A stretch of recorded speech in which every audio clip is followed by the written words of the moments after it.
અમારા વિસ્તારમાં લાલબાગ ટાંકી, જેલ ટાંકી ને બકરાવાડીનું બુસ્ટર.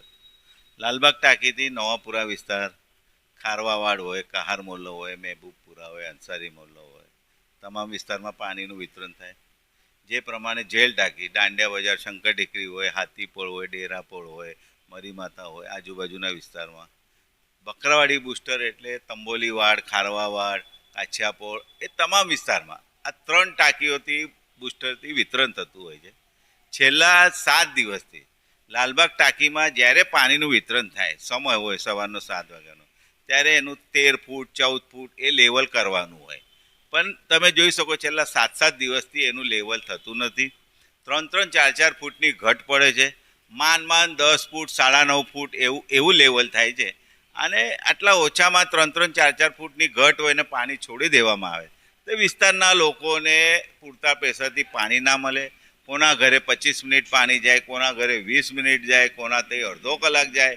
બસ એનાથી વધારે પાણી ના મળે ને 7 દિવસથી વિસ્તારના લોકો અમને ફોન કરે છે. લોકો અમારા ઘરે આવતા હોય એટલે જે તે અધિકારી, પાણી પુરવઠાના અધિકારીને પછી અમે રજૂઆત કરી. બધેગા સાહેબ હોય, ધાર્મિક સાહેબ હોય કે આલોકભાઈ હોય, તમામ લોકોને રજૂઆત કરવા છતાં પછી અમને એવું કહેવામાં આવે છે કે મહીસાગરમાં જે કૂવામાંથી જે પાણી આવે છે ટાંકીમાં, એમાં માટી રેતી એ ભરાઈ ગઈ છે.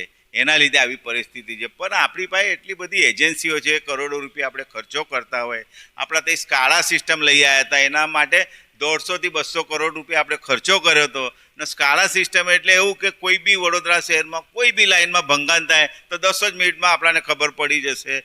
કોઈ બી ટાંકીમાં પાણીની ઘટ થશે, અડધો ફૂટ બી ઘટ ઓછું પાણી આવશે તો તરત ખબર પડશે. એટલે એનું આપણું નિરાકરણ કરીશું, તરત પ્રશ્ન સોલ્વ થઈ જશે.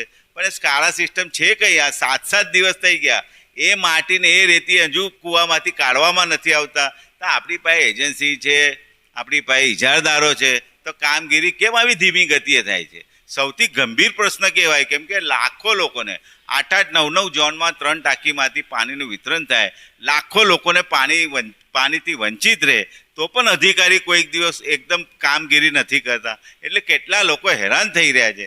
એટલે અમે સવારે આવીને કમિશનરશ્રીને બી ફોન કર્યો, પણ કમિશનરશ્રી કંઈ કારણસર ફોન અમારો રિસીવ નથી કર્યો. એટલે અમે કમિશનર સાહેબને બી પત્ર લખ્યો છે કે વહેલી તકે આ કામગીરી, તમામ કામગીરી વહેલી તકે પૂરતા પ્રેશરથી પાણી મળે. એના લીધે જે તે અધિકારી લાગતા અધિકારીઓને એક કામગીરી સોંપીને વહેલી તકે કામગીરી પૂર્ણ કરો, એવી અમારી માંગ.